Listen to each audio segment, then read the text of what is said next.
Buenos días, hermanos. ¿Cómo les fue en la semana? Pues vamos a empezar, porque como saben siempre necesitamos la hora para poder terminar el material y nos queda corta, ¿verdad?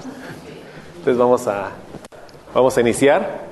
Digo, gracias a Dios, hoy ya es el 6º domingo de esta serie de Primera de Juan, y pues es mi deseo que a lo largo de estos 5 domingos que hemos estado estudiando esta epístola, estemos siendo exhortados, animados, confrontados, ¿verdad?, en nuestra fe, que nos estemos maravillando por verdades como la que vimos el domingo pasado.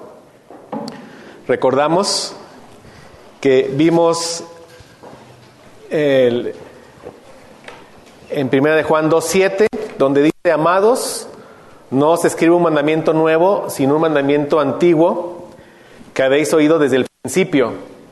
El mandamiento antiguo es la palabra que habéis oído. Vimos cómo un mandamiento antiguo de amar a los hermanos es a la vez nuevo.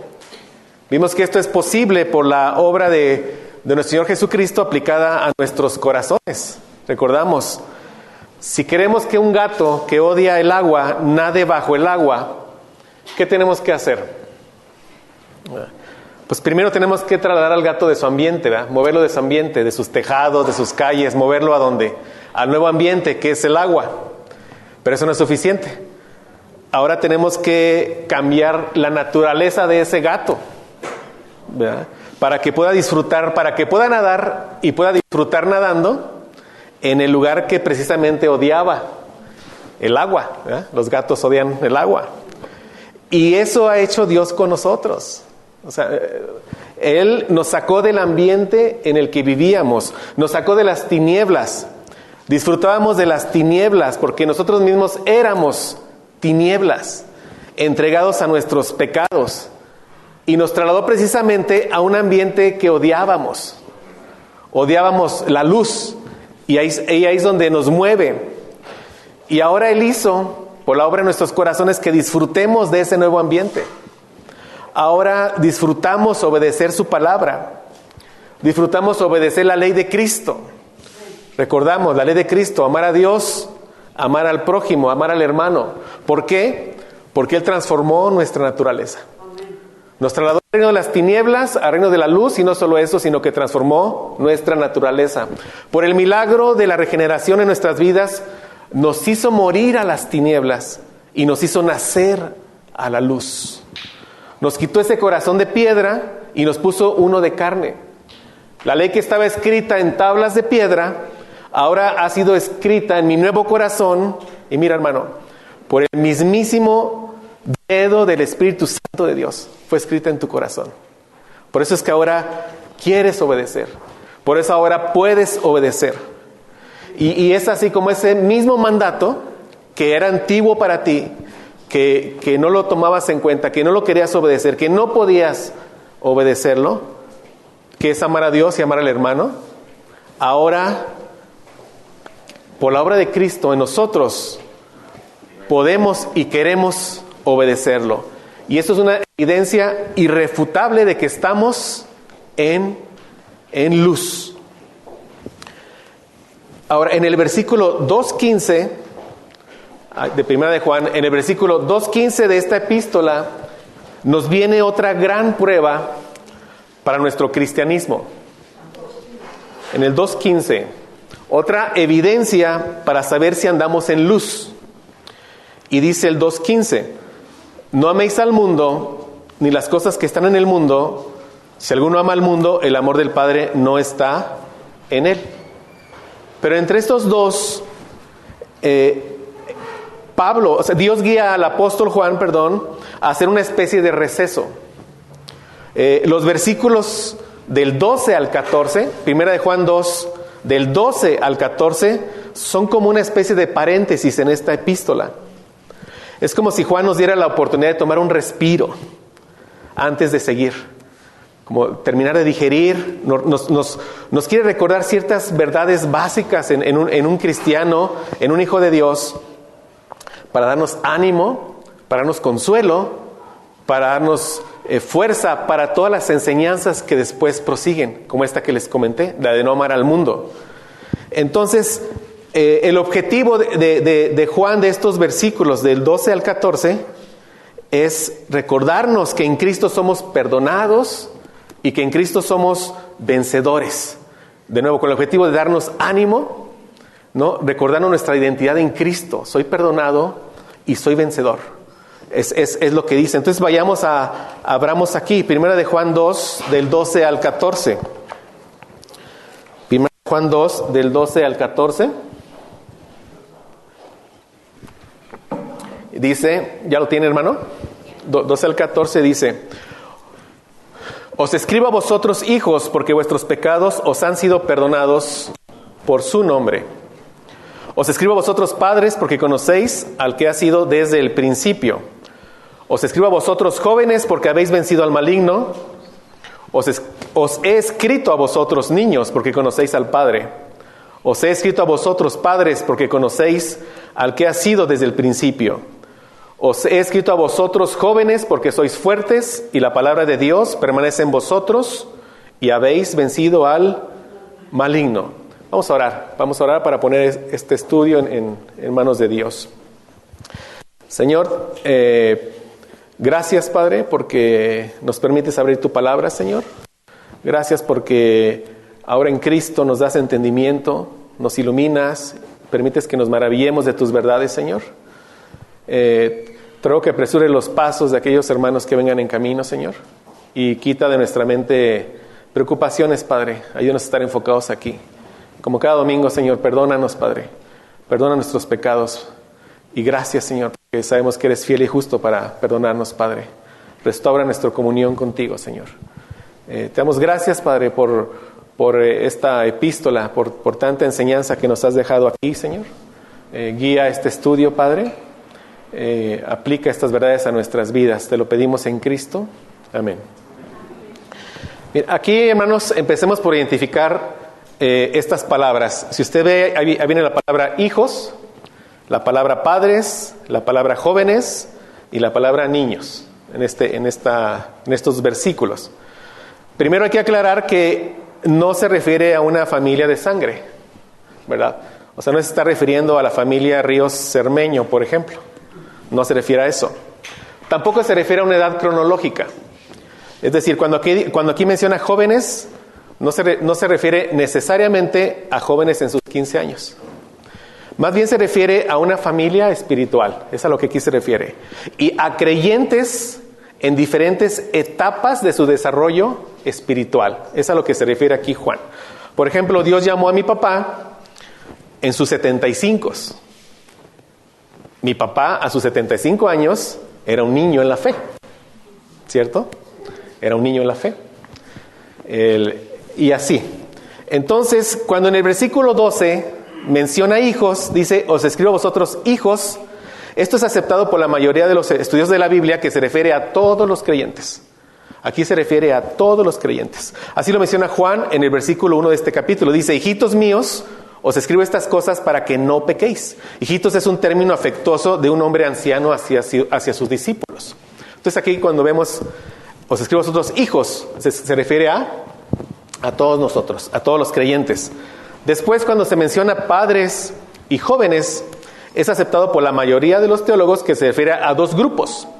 Hay un grupo total que son los hijos, y luego hay dos grupos que son los padres y son los jóvenes. Y esos grupos están divididos por su madurez espiritual, no por su edad física. ¿Sí? Vamos, siendo los padres más maduros que los jóvenes espiritualmente hablando.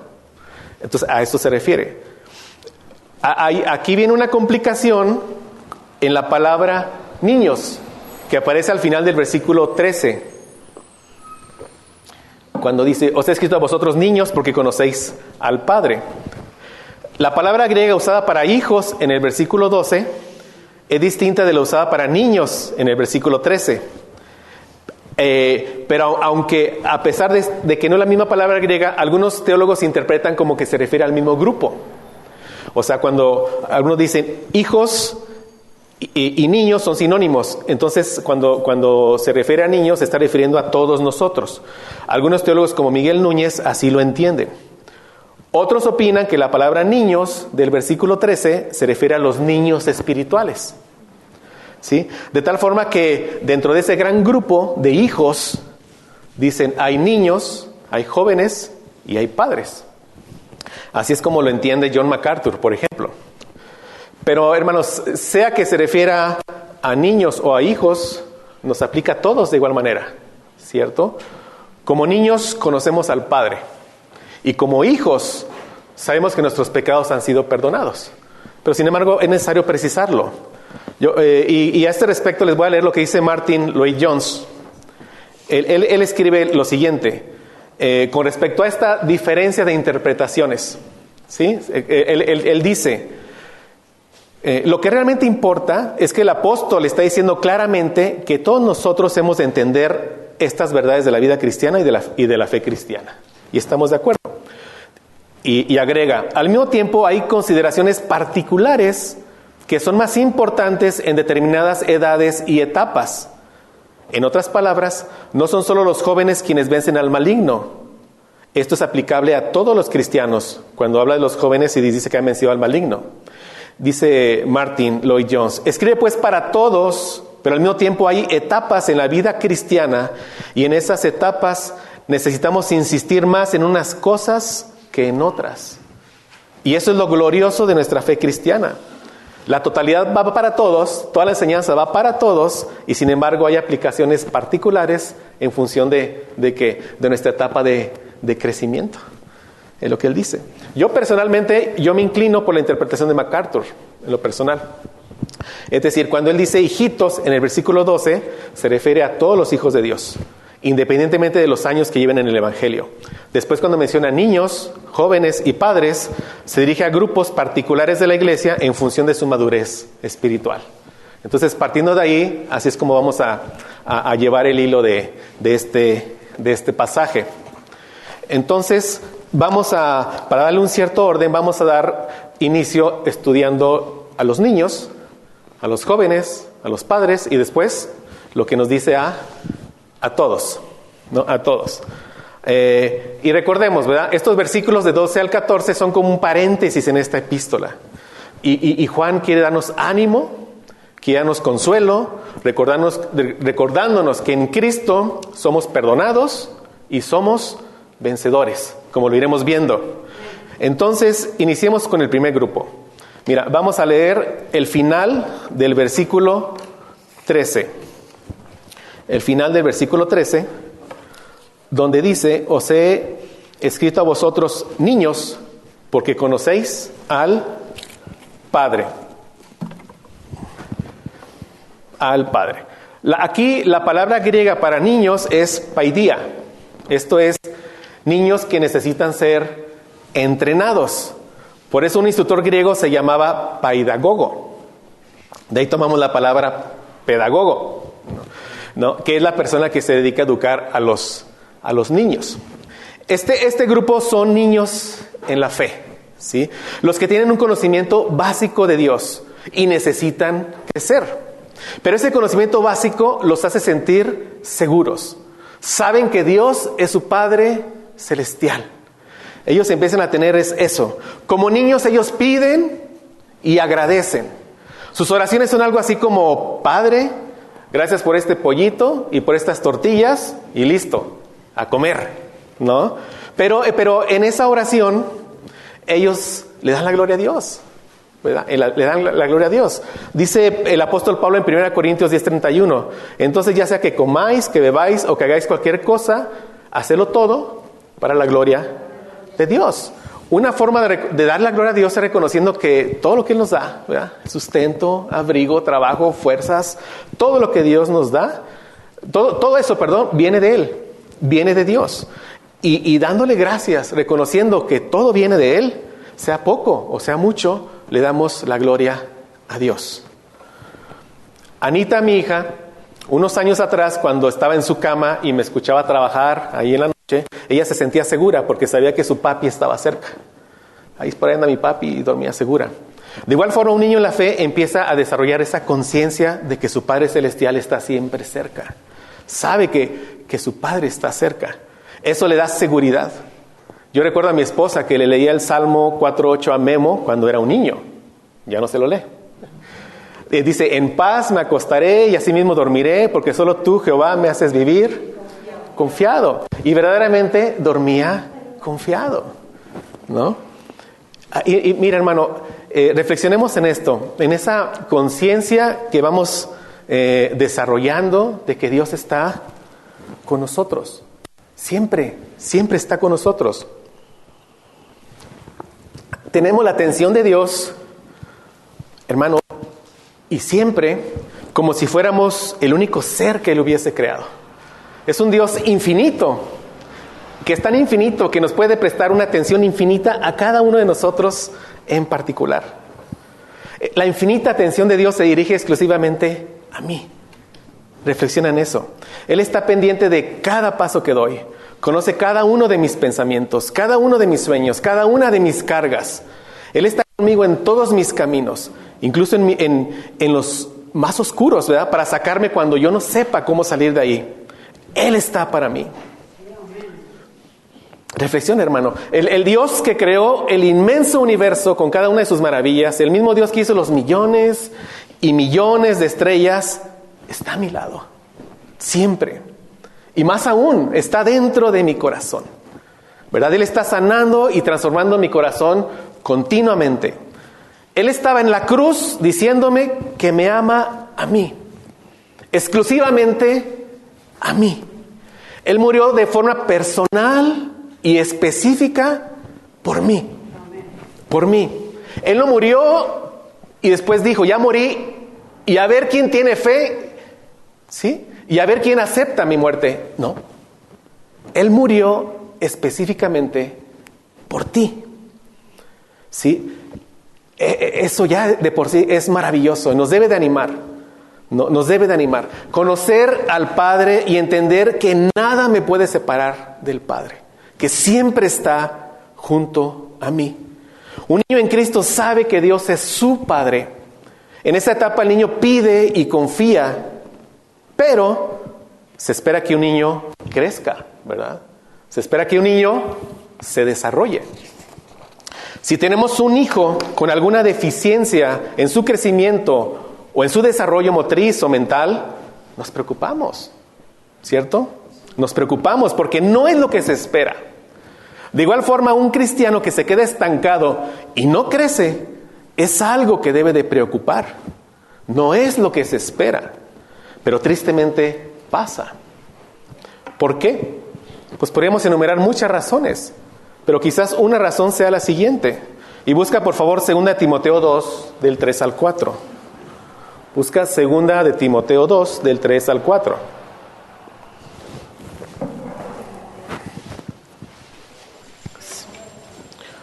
Segunda de Timoteo 2, del 3 al 4. Y mira, hermano, lo que un siervo de Dios le dice a otro siervo de Dios. Mira lo que el apóstol Pablo le dice a Timoteo. Le dice, sufre penalidades conmigo, como buen soldado de Cristo Jesús. Y mira, ningún soldado en servicio activo se enreda en los negocios de la vida diaria, a fin de poder agradar al que lo reclutó como soldado. Y me dirás que esto aplica a siervos de Dios o que está dirigido a siervos de Dios, y es cierto, pero también nos aplica a todos nosotros, definitivamente. Nuestro comandante en jefe de todo el universo nos reclutó. Velo, nos reclutó. Y después, ¿qué hacemos nosotros? Nos enredamos en los negocios de la vida diaria, ¿sí o no? Nos enredamos en las preocupaciones, nos enredamos en tantas cosas que este mundo ofrece para enredarnos. Pero las cosas del mundo, las cosas de la vida no pueden ser prioritarias. Pero muchas veces quedamos atrapados en ellas. Entonces nos perdemos de tiempo con Dios, de comunión con Dios, de aprender, de disfrutar verdades preciosas del Evangelio y nos estancamos. Mira ahí mismo en 2 Timoteo 2, 3, 5 lo que dice. Dice, y también el que compite como atleta no gana el premio, sino compite de acuerdo con las reglas.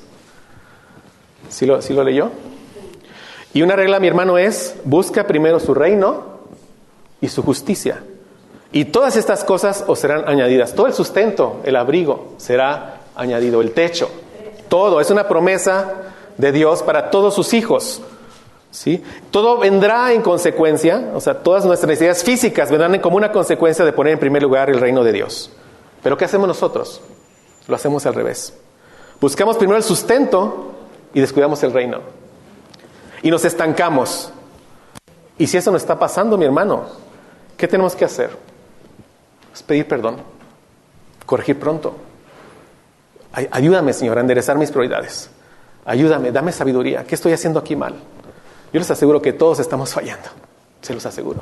Y esa es una causa de que estamos estancados y no crecemos en la etapa en donde estemos, se los aseguro. Dice, os he escrito a vosotros niños porque conocéis al Padre. Conocemos al Padre, mis hermanos. Pasamos de ser bastardos, eso éramos, bastardos a hijos legítimos de Dios. De esclavos de pecado a libres.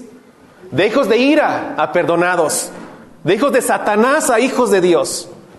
Pasamos de estar condenados en el infierno a herederos de la vida eterna. Conocemos al Padre porque ahora somos hijos. Y eso nos debe de animar. Vamos a profundizar más en esto. Si Dios nos permite llegar al versículo 3.1, que dice, mirad cuán gran amor nos ha otorgado el Padre para que seamos llamados hijos de Dios. Y eso somos, dice Juan. Entonces, un niño debe de crecer. ¿Por qué? Porque un niño no tiene discernimiento. Mira lo que dice Efesios 4:14. Vamos a buscar Efesios 4:14.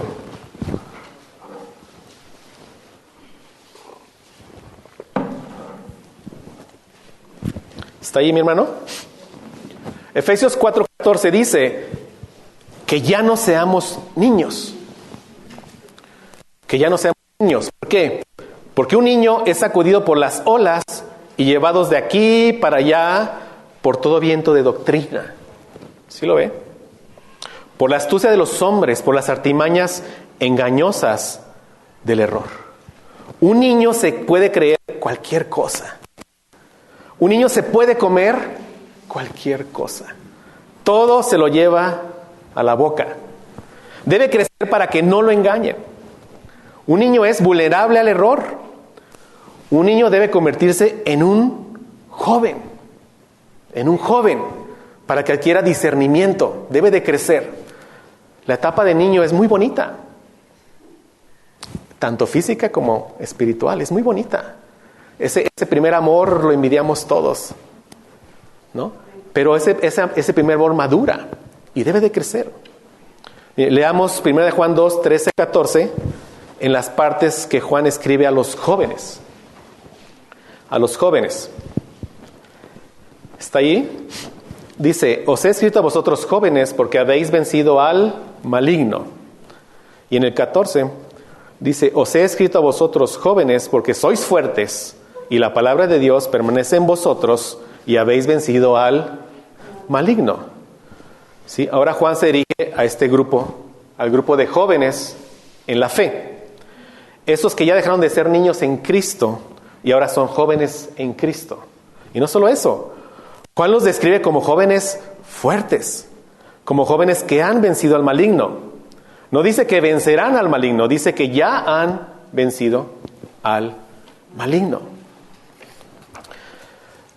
¿Cómo es que estos jóvenes han vencido al maligno? ¿Cómo es? La respuesta está ahí mismo, porque la palabra de Dios permanece en vosotros. Ahí está la respuesta. Porque la palabra de Dios permanece en vosotros. ¿Sí? Para que un niño crezca y se convierta en un joven fuerte, debe nutrirse, debe alimentarse bien.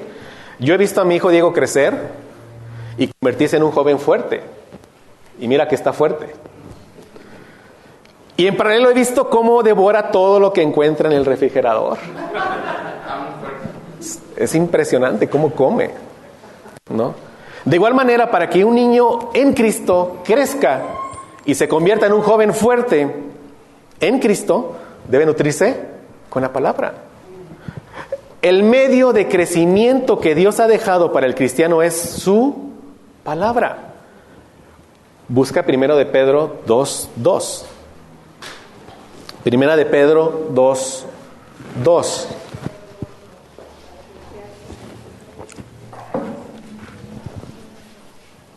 ¿Qué dice? 1 de Pedro 2 dice: desead como niños recién nacidos la leche pura de la palabra, y mira, para que por ella crezcáis para salvación. No hay madurez, no hay crecimiento espiritual sin la palabra. No lo hay. Por eso es vital que los pastores,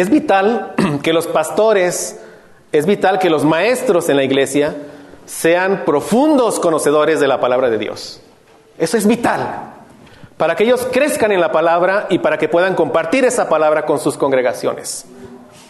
Porque no hay crecimiento sin la palabra. Si una congregación se conforma mayormente por niños espirituales, es porque la palabra de Dios no está siendo enseñada a profundidad. No hay otra causa. Esa es la causa. Si somos hijos de Dios, todos tenemos el Espíritu de Dios. Y Él nos guía a toda verdad. Él nos ilumina. Él aplica la verdad a mi corazón. Me hace crecer. Pero si no está la palabra, no le doy lo que el Espíritu necesita, que es la palabra. La palabra. Es por eso que Pablo le dice a Timoteo, en 2 de Timoteo 2:15, le dice: procura con diligencia presentarte a Dios aprobado, como obrero que no tiene de qué avergonzarse, que maneja con precisión la palabra de verdad. Un obrero, un maestro de la palabra se presentará ante Dios aprobado. ¿Por qué? ¿O de qué manera? Si usa bien la palabra de verdad, si enseña bien la palabra de verdad. Así es como él se presentará aprobado. Si bien hay una responsabilidad mayúscula en los maestros de enseñar bien la palabra, porque yo creo que sí la hay, eso no exime la responsabilidad de cada hijo de Dios, ¿cierto? De alimentarse de la palabra. O sea, no tomemos tampoco eso como una excusa, si es que, ya sé por qué no crezco, ¿no? También, obviamente, es tu responsabilidad, es mi responsabilidad. Si un creyente no se alimenta con la palabra de Dios, se estancará espiritualmente. Ahora, si una persona se caracteriza, y escúchame bien, si lo que caracteriza a una persona es no tener apetito por la palabra, si esa es su característica, lo más seguro es que sigue muerto. Piénsalo. Los muertos no comen. ¿Por qué? Porque están muertos. ¿Sí? A los muertos no les da hambre. ¿Por qué? Porque están muertos. De la misma manera, si alguno se dice ser cristiano y no tiene apetito por la palabra, si no disfruta de la palabra, lo más seguro es que esté muerto. Y aquí te pregunto, hermano, ¿tienes hambre por la palabra? ¿Te estás alimentando con la palabra? ¿Disfrutas de la palabra? ¿Necesitas de la palabra? ¿Vas a la palabra? Sí, amén. Nuestro Señor dijo en Mateo 4:4, no solo de pan vivirá el hombre, sino de toda palabra que sale de la boca de Dios. Un hijo de Dios vivirá, se alimentará, crecerá por la palabra de Dios. Y por supuesto, ¿verdad? Por el Espíritu Santo que habita en nosotros, que nos ilumina y aplica esa palabra a nuestros corazones. Y nos transforma. Y nos hace crecer. Dice, os he escrito a vosotros jóvenes porque sois fuertes y la palabra de Dios permanece en vosotros y habéis vencido al maligno. Un joven en Cristo ha aprendido a digerir la palabra de Dios. Ya discierne entre el error y la verdad. Y así es como ha vencido al maligno. Ya discierne las artimañas del diablo, ya no cae en ellas. ¿Y usted sabe, mi hermano, cuáles son esas artimañas del diablo? Vaya por favor a Génesis 3:3.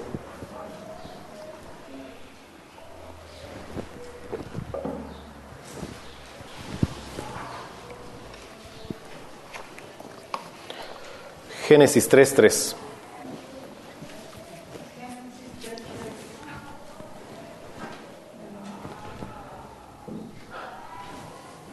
Dice, y la serpiente era más astuta que cualquiera de los animales del campo que el Señor Dios había hecho. Y dijo la mujer, ¿con que Dios os ha dicho, no comeréis de ningún árbol del huerto? Y la mujer respondió a la serpiente, del fruto de los árboles del huerto podemos comer, pero el fruto del árbol que está en medio del huerto, ha dicho Dios, no comeréis de él ni le tocaréis para que no muráis. Y la serpiente dijo a la mujer, ciertamente no moriréis, pues Dios sabe que el día que de él comáis, serán abiertos vuestros ojos y seréis como Dios, conociendo el bien y el mal. ¿Vemos de qué manera trabaja Satanás?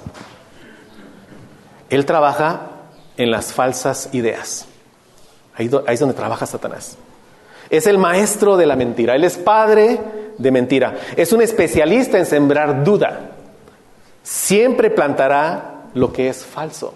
Siempre ha operado así. ¿Qué le dijo a Eva en el jardín del Edén? Le dijo, con que Dios os ha dicho, no comeréis de ningún árbol del huerto. Eso no había dicho Dios. ¿Sí? Hace ver la bendición como una maldición. Hace ver al Dios bueno como un Dios malo. Dios dijo, de todo podrás comer. Yo no imagino cuántos árboles habría ahí. Pero dice, de todos podrás comer, de todos. Menos de uno. O sea, qué bendición, ¿verdad? Era para poner a prueba la obediencia, por supuesto. Pero dice, de todos, menos de uno. Menos de uno. Yo aquí hago una como broma con mi esposa, porque yo le digo, ahí se ve el gen de Eva, ¿no? O sea, le digo, puedes comer de todo lo mío, de todo lo mío, de todo. Menos de mis palomitas cuando estoy en el cine. De ahí no. Esas son mías. Y ahí está queriendo agarrarle, ¿verdad? No la dejo. Pero vemos cómo trabaja Satanás. Satanás presenta ofertas a individuos que tienen deseos pecaminosos. Velo. ¿Sí? El enemigo ya lo llevamos dentro. Somos nosotros. ¿Sí? Somos nosotros quien tenemos la carne. Es la carne la que sucumbe a las tentaciones. ¿Sí? El enemigo pone el platillo, pone la tentación. ¿Y nosotros qué? Somos los que sucumbimos. ¿Sí? Él siembra esas ideas falsas. Así es como trabaja Satanás. Dice el versículo 6 de Génesis, te lo leo. Dice, cuando la mujer vio que el árbol era bueno para comer, agradable a los ojos, y que el árbol era deseable para alcanzar sabiduría, tomó de su fruto y comió. Y dio también a su marido que estaba con ella, y él comió. Muchas veces decimos, ¿y dónde estaba Adán? Ahí con ella. Estaba con ella y él comió. Entonces fueron abiertos los ojos de ambos, conocieron que estaban desnudos y cosieron hojas de higuera y se hicieron delantales. Entonces, mis hermanos, Satanás trabaja en las falsas ideas. Y trabaja en el hábitat de su enemigo. Así trabaja él. Mira, el hábitat de Adán y Eva, ¿cuál era?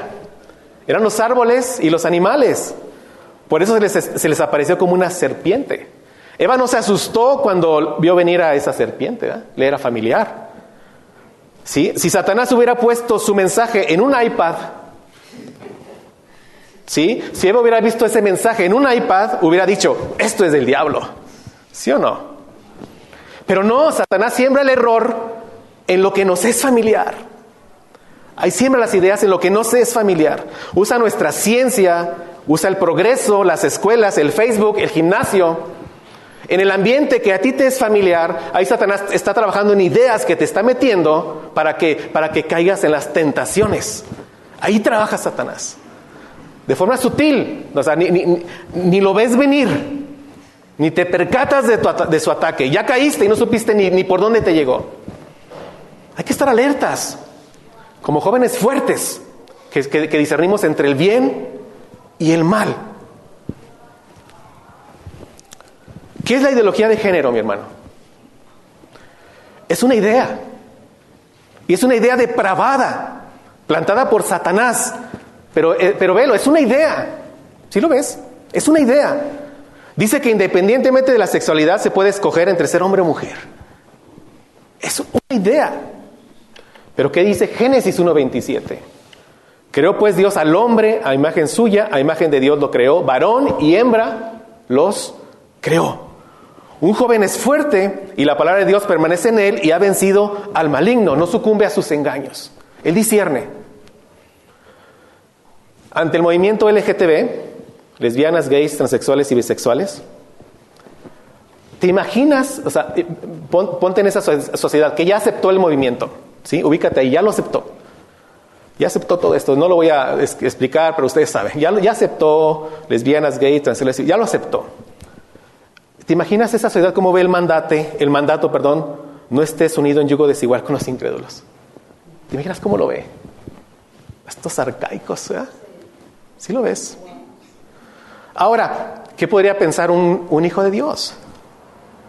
Digo, si en este mundo, podría pensar un hijo de Dios esto, si en este mundo ya se permiten todo tipo de combinaciones sexuales, porque eso es, ¿sí? Dice, ¿qué hay de malo en que yo, cristiano, hombre, me case con una mujer no cristiana, mujer? O sea, ¿sí lo ves? O sea, si ya se permite todo tipo de aberraciones, o sea, mira, al menos yo sí estoy con una mujer. ¿No suena piadoso ya el mismo hecho de que ya digamos, bueno, ya al menos se casó un hombre y una mujer? ¿No suena piadoso ya en nuestros días? Velo. Pero ¿qué dijo Dios? No te unas en yugo desigual. No te cases con un incrédulo. Un joven en Cristo es fuerte y la palabra de Dios permanece en él y ha vencido al maligno y no cae en sus artimañas. Si ya pasamos por esa juventud, pidámosle a Dios que nos siga manteniendo fuertes, discerniendo, aconsejando. Segunda de Corintios 11, del 13 al 15 dice: porque los tales son falsos apóstoles, obreros fraudulentos, que se disfrazan como apóstoles de Cristo. Y no es de extrañar, pues aún Satanás se disfraza como ángel de luz. Por tanto, no es de sorprender que sus servidores también se disfracen como servidores de justicia, cuyo fin será conforme a sus obras. ¿A las obras de quién? A las obras de Satanás. Les leí 2 Corintios 11, del 13 al 15. 2 Corintios 11, del 13 al 15. Mira, mi hermano, los líderes de Pare de Sufrir, ¿verdad?, de esa herejía del evangelio de la prosperidad, no se visten de rojo, ¿verdad?, ni se ponen cuernos. Yo los veo bien peinados y con traje. Y mezclan versículos bíblicos con mentiras, y así es como engañan a multitudes. Pero de nuevo, un joven es fuerte. La palabra de Dios permanece en él y él ha vencido al maligno. Detrás de toda mentira religiosa, detrás de todo sistema falso está Satanás. Está Satanás. Su estrategia es la misma desde el principio. Inyecta duda y planta mentira. Desde el jardín del Edén hasta que el Señor venga, así seguirá operando. Siempre plantará lo que es falso. Juan dice, habéis vencido al maligno. Hemos vencido la mentira detrás de la falsa doctrina y lo hemos hecho a través de ¿qué? De la palabra de Dios. La única manera de discernir entre el error y la verdad es conociendo la palabra de Dios. No hay otra manera. ¿Sí? Ya un joven espiritual es fuerte y no se deja llevar por cualquier viento de doctrina. Entonces, si eres joven en Cristo, aliméntate de la palabra. Y serás vencedor. Serás vencedor. Hay otra gran verdad que Juan dice en esta misma epístola, en el 3:8. Te la leo, dice: el Hijo de Dios se manifestó con este propósito, para destruir las obras del diablo. Si Dios permite, cuando lleguemos ahí, si Dios permite llegar ahí, la estudiaremos con detalle. Por lo pronto cerremos esta sección de los jóvenes recordando el Salmo 119:9, que ya lo hemos venido estudiando. Dice, Salmo 119:9, dice: ¿cómo puede el joven guardar puro su camino? ¿Cómo? Guardando su palabra. Guardando su palabra. Pasemos al siguiente grupo. Dice, os escribo a vosotros padres, está en 1 Juan 2, principio del 13 y principio del 14. Dice, os escribo a vosotros padres, porque conocéis al que ha sido desde el principio. Y en el 14 repite lo mismo. Os he escrito a vosotros padres, porque conocéis al que ha sido desde el principio.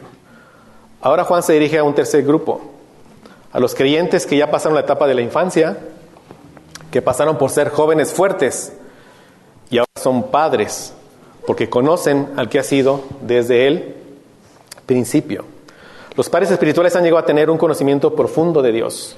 Ya han pasado tanto tiempo en las Escrituras, en comunión con Dios, en oración con Dios, que ya le conocen de una manera íntima.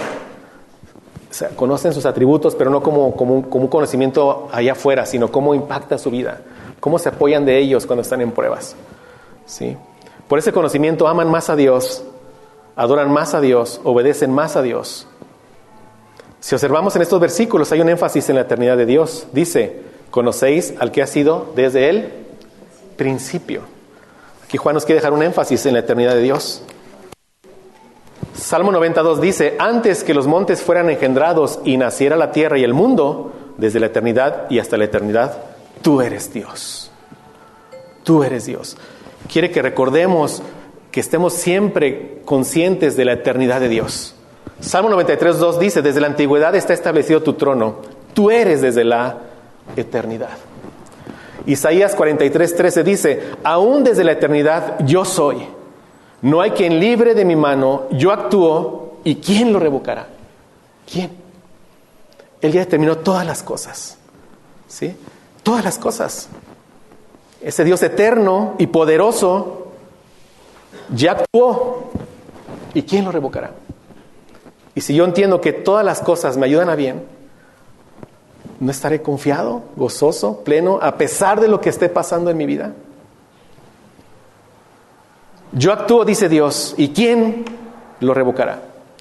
Juan proclama la eternidad de Dios, y la eternidad de Dios nos recuerda su inmutabilidad, por supuesto. Y así son sus promesas. Nunca fallan. Sus promesas son verdaderas porque dependen de un Dios eterno, inmutable y que es verdad. Son tan verdaderas como que Cristo resucitó de entre los muertos, mi hermano. Yo no sé, hermano, hermana, si estés pasando por alguna prueba difícil que parezca no tener fin.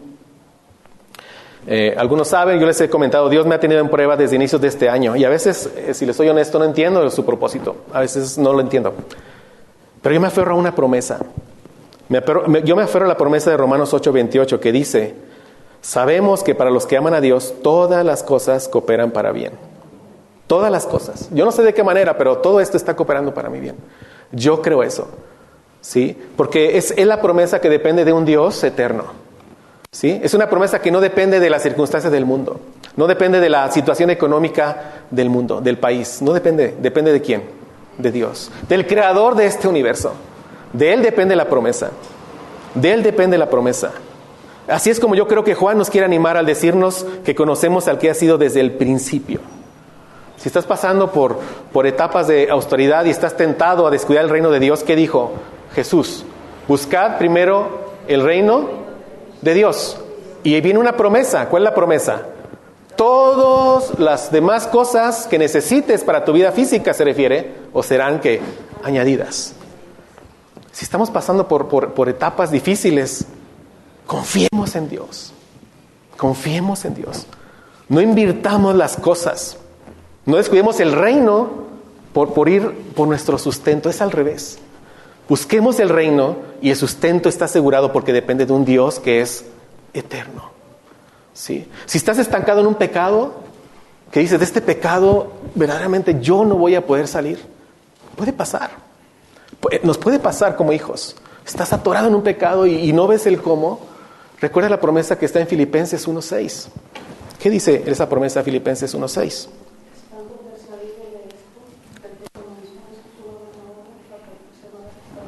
Amén. Dice, estando convencido en las Américas, precisamente de esto, el que comenzó en vosotros la buena obra, la perfeccionará hasta el día de Cristo Jesús. Está garantizado que aún de ese pecado que te tiene tan atrapado, vas a salir. Vas a salir. Dios te perseverará hasta el día de Jesucristo. Anímate en eso. Anímate en eso. Podemos estar desanimados, lo sé. Anímate en eso. Esa promesa no depende ni de tu carne depende. ¿Sí? ¿Depende de quién? De Dios. De un Dios eterno. De un Dios eterno. Versículos 12 hermanos, versículo 12, dice: os escribo a vosotros, hijos, porque vuestros pecados os han sido perdonados por su nombre. Salud. Aquí la palabra griega usada para hijos es teknion. Esto es nacidos y descendientes de cualquier edad, hijos por nacimiento. Aquí Juan habla a todos los creyentes, como ya lo dijimos. Nos quiere animar recordándonos esta verdad básica que a veces la damos por sentado, que a veces ya no nos emociona, que a veces ya no nos da gozo, que nuestros pecados han sido perdonados por amor de su nombre. El Salmo 25:11 dice: oh Señor, por amor de tu nombre, perdona mi iniquidad, porque es grande. ¿Y por qué clama así el salmista? Porque dice: por amor de tu nombre, porque reconoce su imposibilidad. ¿Qué puede hacer él? ¿Qué puede hacer un pecador? Nada. Nada. Si somos salvos es solo por amor de su nombre. Jeremías 14:7 dice: aunque nuestras iniquidades testifican contra nosotros, oh Señor, obra por amor de tu nombre. Y dice: en verdad han sido muchas nuestras apostasías, contra ti hemos pecado, obra por amor de tu nombre. Y mis hermanos, en verdad fueron muchos nuestros pecados sin Cristo. Y en Cristo siguen siendo muchos nuestros pecados. Sin Cristo respirábamos pecado. Sin Cristo éramos pecado. Eso es lo que éramos. Éramos pecado. Cuando dicen que hay una posibilidad en el ser humano sin Cristo de que por él mismo puedan hacer algún bien, eso es falso. No es cierto. Sin Cristo éramos pecado. Solo hacíamos pecado. Usted se ha puesto a pensar, hermano, ¿cuántos corderos tendrían que sacrificar por sus pecados? Solo por tu pecado nada más. ¿Cuántos? Por tu pecado, piensa eso. No por los de un pueblo, por tu pecado. ¿Cuántos? Muchísimos. Muchísimos, incontables. Porque incontables son nuestros pecados. El pecado es algo que yo era. Yo practicaba el pecado porque yo era pecado. Y ahora en Cristo, por mi carne, mi inclinación a pecar sigue presente en mí y sigo cometiendo muchos pecados. Piénsalo. Como vimos en nuestra tercera clase, cuando dice: hijitos míos, os escribo estas cosas para que no pequéis, vimos que el pecado es algo terrible. ¿Sí? Quiero verlo de otras aristas, el pecado, no repetir lo que vimos allá. Pero el pecado es la violación inmoral de la ley moral de un Dios que es 3 veces santo. Mira, el pecado es un desafío abierto a la autoridad de un Dios soberano. Vete ahí tú cuando te dice: no mentirás, y tú estás acá mintiendo. ¿Qué estás haciendo?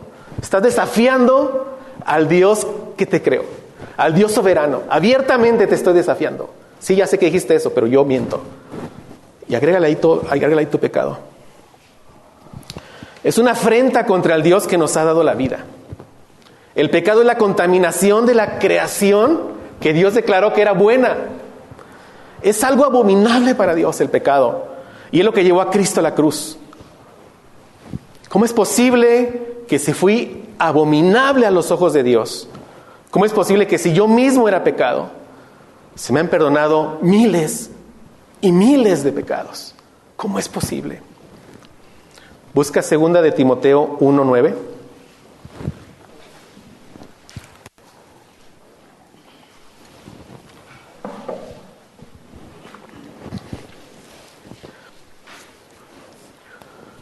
Segunda de Timoteo 1:9. ¿Está ahí, hermano? Dice: quien nos ha salvado y nos ha llamado con un llamamiento santo, no según nuestras obras, sino según su propósito. Y mira, hermano, según la gracia que nos fue dada en Cristo Jesús desde la eternidad. Reflexiona, hermano. Adán no había sido creado. El mundo no había sido creado. Yo no había sido creado y la gracia ya me había sido dada en Cristo Jesús desde la eternidad. ¿Cómo entender eso? ¿Cómo entender que verdaderamente Dios me ha amado con amor eterno, hasta el grado de enviar a su Hijo a morir por mí? ¿Cómo entender eso? ¿Cómo entender de que antes de que Dios dijera, sea la luz, Él dijo, iré a la cruz por ti? Por ti. Dice, según la gracia que nos fue dada en Cristo Jesús desde la eternidad. Lucas 16:15 dice, Dios conoce vuestros corazones, porque lo que entre los hombres es de alta estima, abominable es delante de Dios.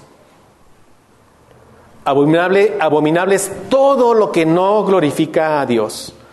Cada vez que yo hago algo tan simple como comer, sin darle la gloria a Dios, eso es abominable delante de Dios. Dice, lo que entre los hombres es de alta estima, abominable es delante de Dios. El que fue a la cruz fue hecho como abominable por mis pecados.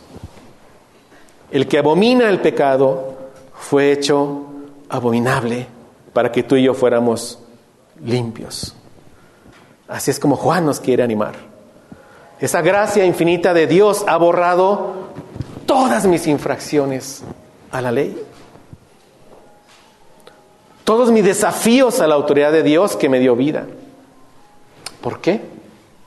Por amor de su nombre, por su gracia, por sus méritos, por su vida donde acumuló los méritos a mi favor, por su muerte en la cruz donde cargó con mis incontables pecados, por su amor inexplicable, por la gloria de su nombre, en el plan de salvación que se orquestó en la Trinidad, desde la eternidad.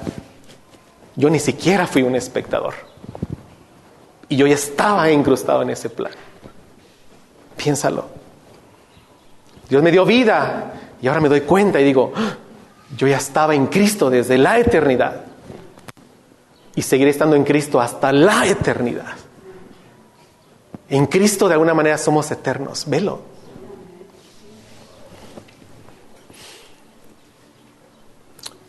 Ahora soy un espectador, maravillado por la gracia inmerecida de Dios hacia este terrible pecador. Y digo un espectador porque Dios hizo toda la obra de salvación en mí. La salvación es de Jehová, por completo. Si piensas que participaste con algún mínimo de cosas, ahí le estás robando la gloria a Dios. Y eso es abominable delante de Dios. Hermano, ¿se ha preguntado por qué Dios nos creó sabiendo que íbamos a pecar? ¿Se lo ha preguntado alguna vez? Sabía, ¿verdad? Si eres un hijo de Dios, Él te creó sabiendo que ibas a pecar. Porque un Dios contento en sí mismo, un Dios satisfecho en la Trinidad, que no ganó nada después de habernos creado, ¿cierto? Y sabiendo que al habernos creado debía enviar a su Hijo para ser sacrificado, ¿por qué nos creó? Si eres un hijo de Dios, ¿te has preguntado por qué te creó a pesar del gran dolor que provocarías al Padre y al Hijo? Cuando el que no conoció pecado, le hizo pecado por nosotros, para que fuéramos hechos justicia de Dios en Él. ¿Por qué? Por amor de su nombre, por su santidad, por su justicia, por su gracia y por su amor. Esta realidad, hermano, de que todos mis pecados han sido perdonados en Cristo por amor de su nombre, me debe animar a no pecar.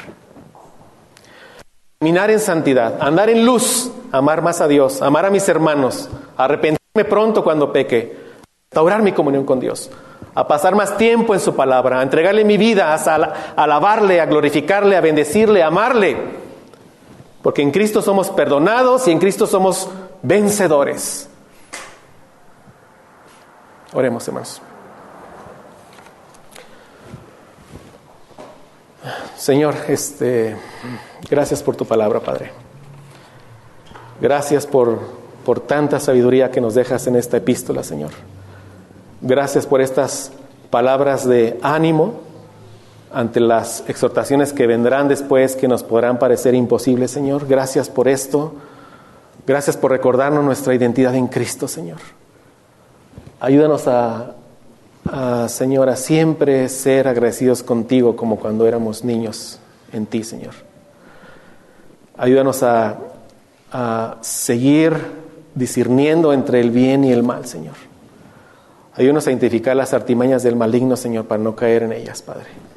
Ayúdanos a estar atentos, alertas en ese medio ambiente en el que nos estemos desarrollando, porque ahí es donde Satanás está trabajando. Ahí está operando, ahí está orquestando ideas, ahí está poniendo tentaciones, Señor. Y ayúdanos a conocer cada vez más a ti, Señor, de una manera más profunda, más íntima, que nos impacte, Señor. Gracias por ese recordatorio que eres eterno, de tus promesas eternas, Señor. Y gracias, Señor, porque somos perdonados, Padre. Nunca olvidemos esto, que nunca nos deje de maravillar esta verdad, Señor. En Cristo, a pesar de tanta maldad que éramos, somos perdonados, Señor. Y ahora somos vencedores, Padre. Gracias en Cristo. Amén.